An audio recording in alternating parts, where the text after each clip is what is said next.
Good day. The security situation in Faultland is still deteriorating.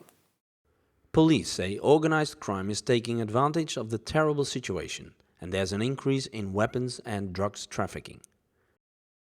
In the meantime, 24 hours a day, civil protection teams from the EU continue working throughout Faultland. Teams from Hungary, Estonia and Austria conducted their search and rescue operations at the industrial complex of Tagus Bay and the village of Fugutero. The Estonian team was heavily challenged during the rescue operation. They worked in very narrow spaces and had to use special techniques to get people from underneath the debris. The Estonian team used a mobile crane to lift heavy concrete rubble to be able to enter a building. They also had to use drilling and cutting to get through concrete walls. In a combined effort with the Hungarian team, the Estonians managed to get a survivor out of a shipwreck. The Hungarian team started their operations at a collapsed office building, where people were trapped on higher platforms. The team used their roping skills to get injured people down for further treatment. Besides these techniques, they had to use heavy equipment to extract survivors from underneath the debris, and injured were taken to hospital. Yesterday, the team from Hungary continued working hard to find more people that needed rescuing. The search and rescue team from Austria has been working hard at Tagus Bay.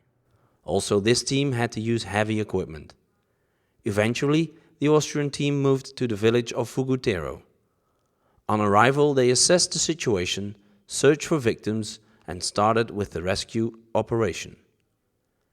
They managed to rescue several persons by working hard and using the right equipment to get through the concrete walls.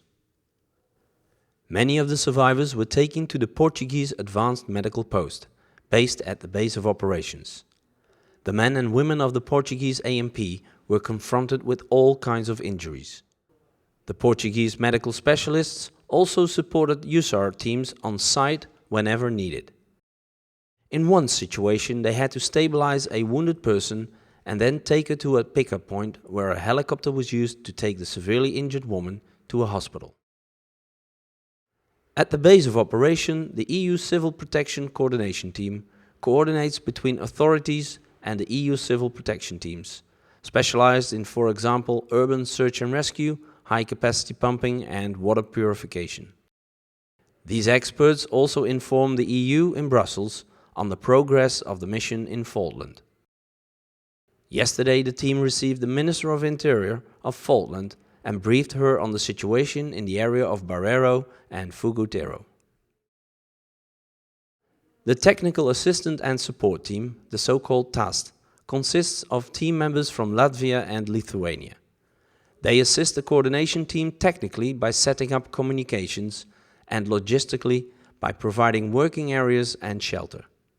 They play an important role in the base of operation.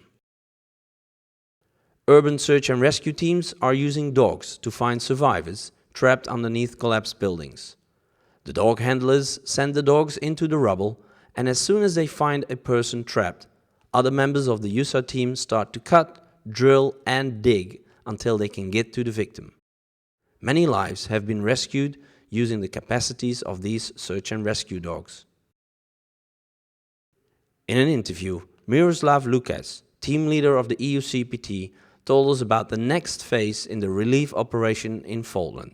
We are planning ahead together with the local administration, the local civil protection, how to deliver assistance to the people affected by the earthquake and tsunami. This means mainly in-kind assistance like shelters, stoves and this kind of good.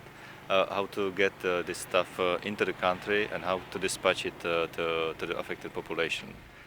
It is clear, all the teams sent by the EU have been working very hard day and night to help the people in Faultland to cope with this natural disaster. Thank you for watching INN.